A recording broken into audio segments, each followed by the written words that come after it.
Afternoon. Start off, just day off for certain players, injury updates at all? Yeah, we had most guys skate. We had a couple different ice sessions. We had an early one and a second one. So, just because you didn't see a guy in the main practice didn't mean he didn't skate today. Injury updates, I would call Rupe day to day. Hawk the same. Rupe did skate this morning. Hawk didn't. Everyone else skated at some point today. And then rest versus rust, and we talk about it all the time, but Yeah. you have an opportunity to have rest, but then how do you use it? Yeah, I'm not worried about rust on, I think it's going to end up being, 6 days maybe. Honestly, with the two series we just went through, I think, we could use the time.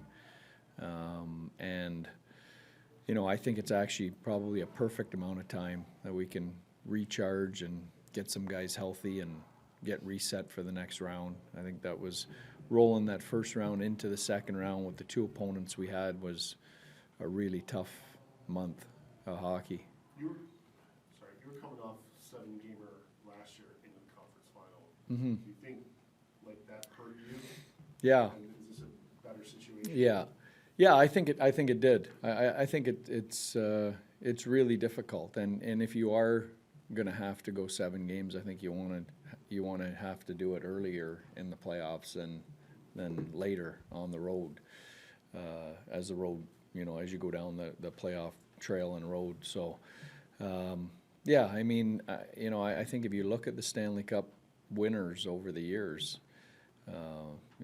There is a common denominator there in a lot of those that, a lot of them have finished series off, before the 7-game mark at different points, and I think that's important. How I assume you're going to watch the game tonight. Yeah. How will you watch it? Will you sit there with a notepad, noting time so you can click? Yeah. How will you watch the game? Will you be with your assistants on your own? Yeah, no, we're gonna do it on our own. I will take some notes if there's some things there. I don't expect, though, a lot of surprises. I mean, we know both those teams. We've been watching, this is an ongoing process. It's not like we're just starting to look at these guys now. This has been going on for a while. So, even when you're coaching in the series you're in, you always got one eye on potentially the next opponent. So we'll have a good book on them, but, I'm glad we're watching instead of playing a game 7 for this round. Jason Robertson, we've asked you about his defensive game so far in the playoffs, and the numbers are pretty staggering with shot blocking at least. Yeah. Is that something that you asked of him or asked of your forwards, or is he just kind of out there doing it? We've asked the whole group to do a little bit more with that, but he's really underrated defensively, and he takes a lot of pride in it. And I think I mentioned to somebody this morning, he's underrated for me physically too. He's given out more big hits than he's taken. He's physically engaged in the games. Defensively, I think he's been really good. I like that he creates offense without it being at the expense of our team defense, and that's what you need with your offensive players if you're going to win this time of year. Can you take us through the development of Thomas last year? I don't know how much you had in it, or if it was, the fact to send him down for the entire season. Yeah. It really seemed to have completely changed who he is as a player. Yeah. Listen, Thomas Harley is a world-class talent. That's why he got drafted where he did. I think the right decisions were made. I believe Thomas Harley would have got to where he's at some point anyway, but I think he got to where he's at as early as he did and is making as big an impression as he is. I think in part because of the decisions that were made with him. We didn't push him in when he wasn't ready. He was sent back with a plan to work on the weaknesses of his game, not the strengths. And he was smart enough to do all those things, handle it the right way, and come in and make an impact. Where's he at now? I think he's just still 22, right? Yeah. He's playing 24 minutes a night or whatever. Yeah. Against I mean, Vegas and Colorado. yeah. Yeah, he's elite. I mean, you know, there's been a lot of nights, you know, he's been one of the, you know, 2 or 3 best players on the ice on both teams, a lot of nights. So, you know, I was just talking to somebody the other day, you know, I think this guy, you know, should be on the radar of the Olympic team and you know, the next, I guess the world, what are they calling it, the World Cup or World, the 4 Nations, you know. I just found out he's actually Canadian. I don't know if you knew that. Huh? Did you know that? He's mixed. Yeah, He was born in the U.S., but his parents are Canadian, so he yeah, chose to play. but he's on the Canadian team. I'm making sure of that.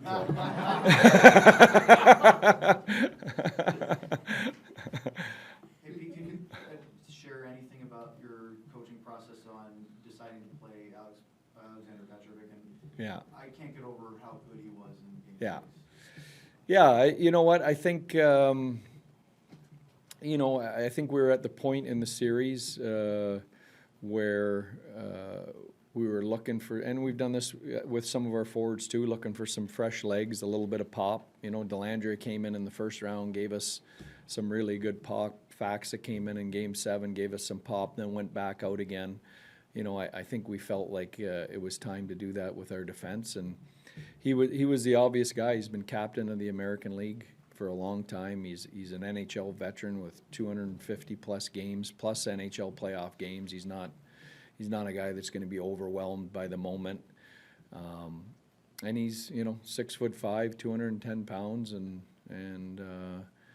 I, you know, that's important this time of year. It's important. You know, we can talk all we want about skill and all those kind of things, but you know, especially the depth of your lineup playing against the depth of the other team's lineup, you know, there's a lot of meat there.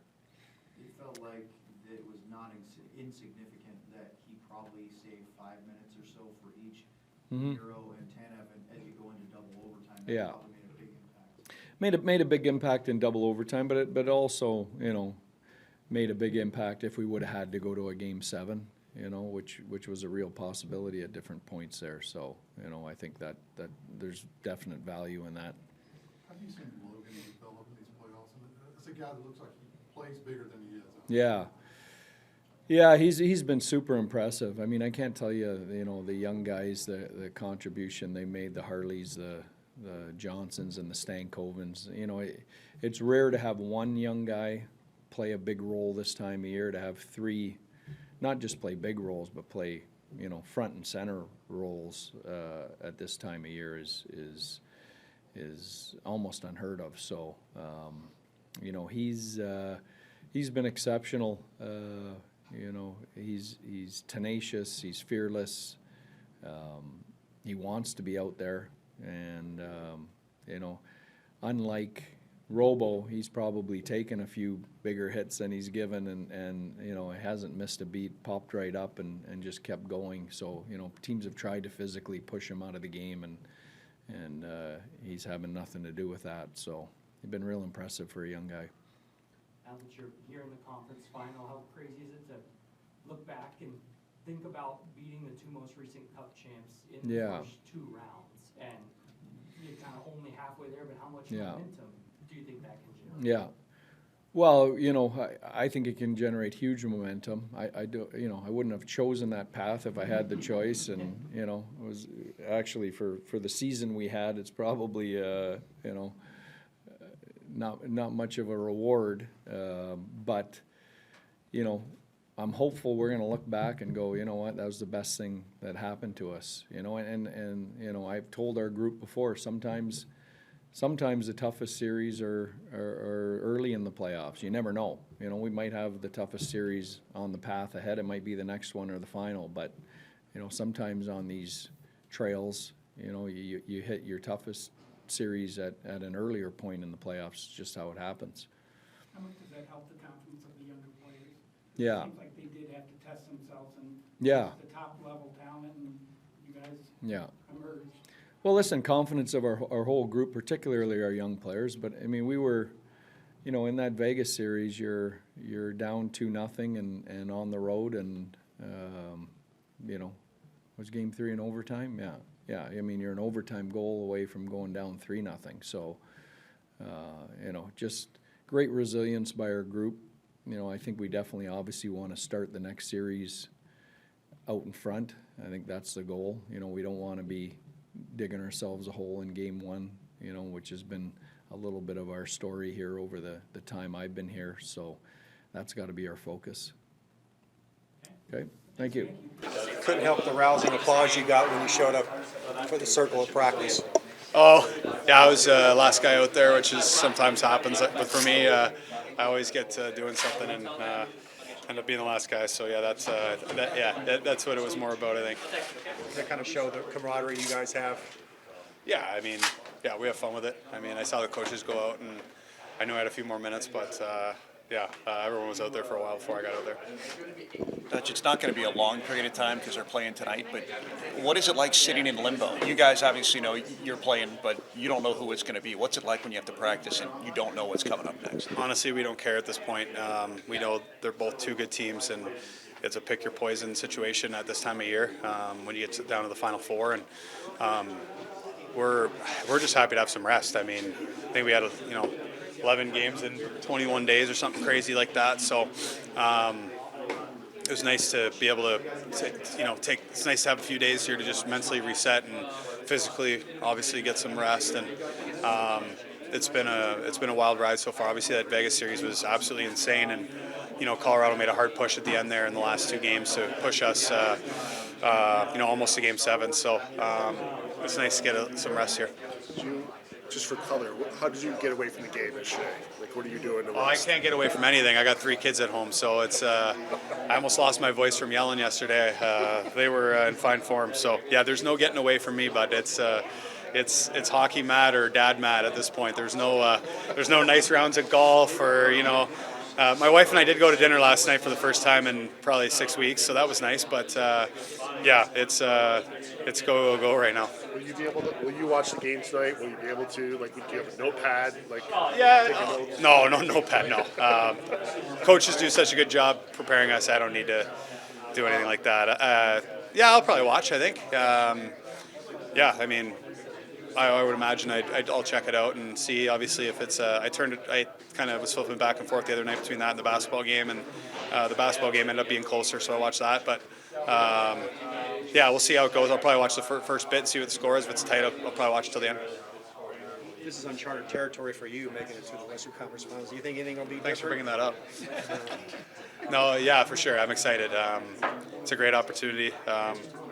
This is 15 years. You only make it past the second or the first round one time before this year. It's it's really exciting to be here, and I think at the age I'm at and with the experience, the amount of games and stuff, it's a long time coming, and I definitely don't take 1 second for granted. So, like I said, it's nice to have a few days to sit back and relax a little bit, or try to relax, and get physically and mentally ready for. We're halfway there, so we know what it took to get to this point, and it's going to take at least that much more to get to where we want to get to.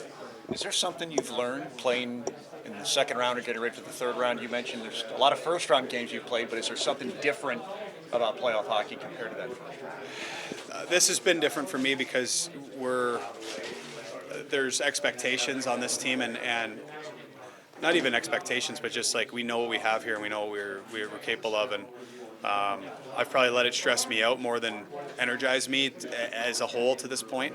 So that's something that going forward, and I think will be better for me. I think I'm starting to settle in more now, and it's more it's funny. I've obviously played in the playoffs a decent amount before this, but it's never felt this way. So it's this is a new experience for me, and definitely learning a lot from it. Just did you learn a lot, and are you relaxed, more relaxed now?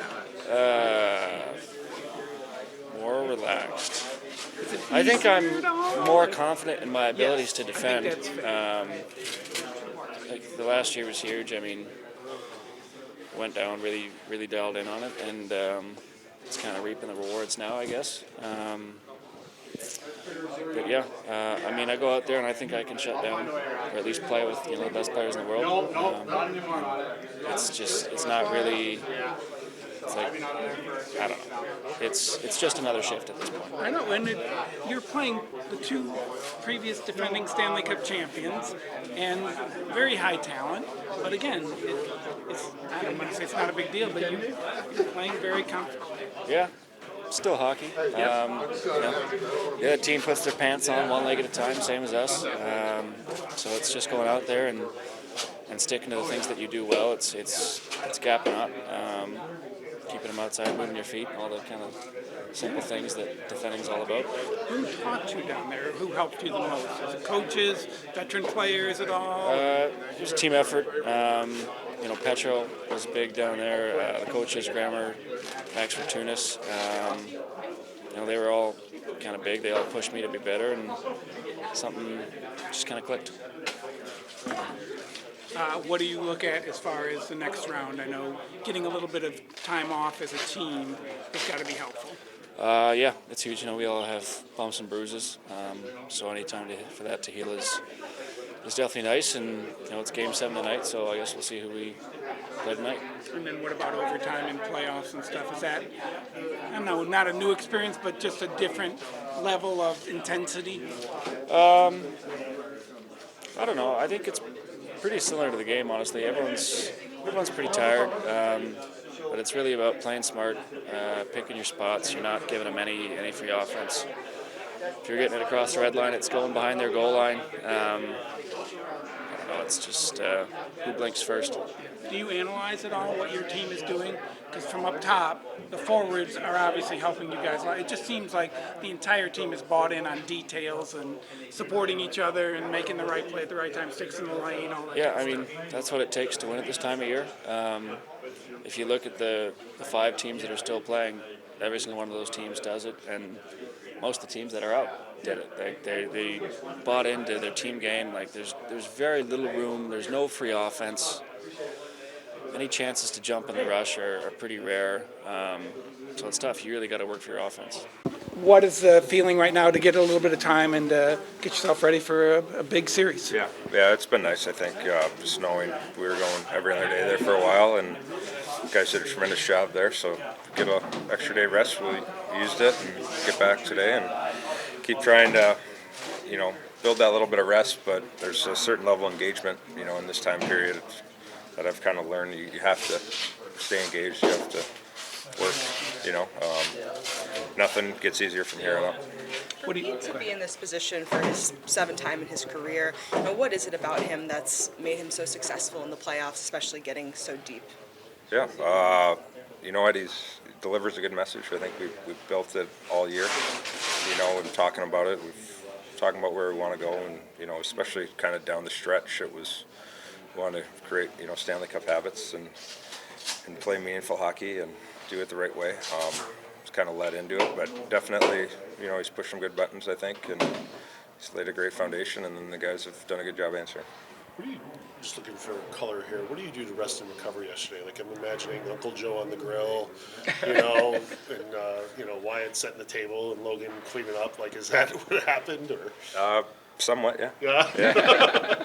Yeah, we got out a little bit and got some sun and went to youth hockey, and you know, it's pretty normal day, and get back and cook dinner. You know, those nights, I'm sure at home at times there's, you know, we're there, but we might not be there. There's a certain level of engagement. You're kind of just recovering and doing your thing, and so it's nice to kind of get home and have dinner and hang out and do some of those things. Like, you've been a part of some long runs. I mean, rest matters, right? Like, if you're going to go the distance and go 4 rounds, like, you need that, right? Yeah, for sure.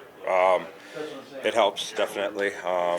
When you get it, it's needed. You have to use it, and at the same time, I think we showed it last round. You go 7 games, that other team is still engaged. They're not going to lay down. We come right off that 7th game and get one day and go again and go every other day there, and able to do it. So the teams are able to do it. You've seen it for years. You know, there's teams will be ready. So you get your rest, but you understand that engagement that's going to have to happen on game 1. Is there something special with you and Ryan to be a hockey dad and playing at the highest level at the same time? It just seems really unique and fun that they appreciate what you're doing. The kids appreciate what you're doing. Yeah, it's fun. It's awesome to have the boys at the age they are right now and experience it. And they've been around a bit. That was definitely a big benefit of having them earlier and having them around and experiencing it. What's it like being a hockey dad? It's great. I mean, just watching the play and seeing them develop at this age. Yeah, it's fun. They're aware of it. There's times at night he's, why didn't you shoot here? Why didn't you shoot there? Like, Daddy, it's probably time to score a goal. Those types of things. Come home, Daddy finally got one. Keeps us honest, keeps us humble, but just a lot of fun. At the end of the day, fun watching them skate. Really enjoy it. Get a lot of pleasure out of that, and kind of see what they might be feeling at times out there and just enjoy it. Will you watch tonight? Will you watch the game A and B? Will you be engaged, or will you just sort of watch? Yeah, we'll be aware of it for sure. It'll be on. See, I don't even know when it starts. 7 o'clock here or later? Or 8 o'clock. So we'll definitely see the start of it and go from there and just kind of see how the night goes. On Pete again, is it special for you to be able to share this run for him, given your history with him? Yeah, absolutely. We've been through some runs before. We're all trying to get to the same area, at the end of the day, and we're all, trying to do it together. So, yeah, it's fun to have him here. I've always enjoyed playing for him, and, we're back in this situation, and halfway there towards it, and go from there. Y'all are the first team to beat the last two Cup champs in the first two rounds of the playoffs. How much motivation or momentum can that generate beating such top talent right out of the gate? You're going to see it's just tested. The group's tested, but you're going to see a team that's just as good and playing just as good in the next round. So, it's nice. It's nice the fact that we won. You guys dig up the stats, and we go from there. But you got to keep, stacking wins and getting through to make it mean anything. One more on Wyatt and Logan. We've well established that they're mature for their age, especially, when do they show their age though? When is it like, you're a kid, you're 21, the music they listen to, I don't know, you know what I mean? When do you realize they're still kids? Yeah, every once in a while, if there's a floor hockey game going on upstairs, or, I'm guilty of it as well, being up there, they're fun to get into once in a while. The three of them are gaming, those types of things. There's, we only had 2 monitors there, and when Logan came in, you needed that third, so next thing you know, they're going to Target or wherever they're going to pick up a third so they can all play. Thinking of the Hanson brothers, they brought their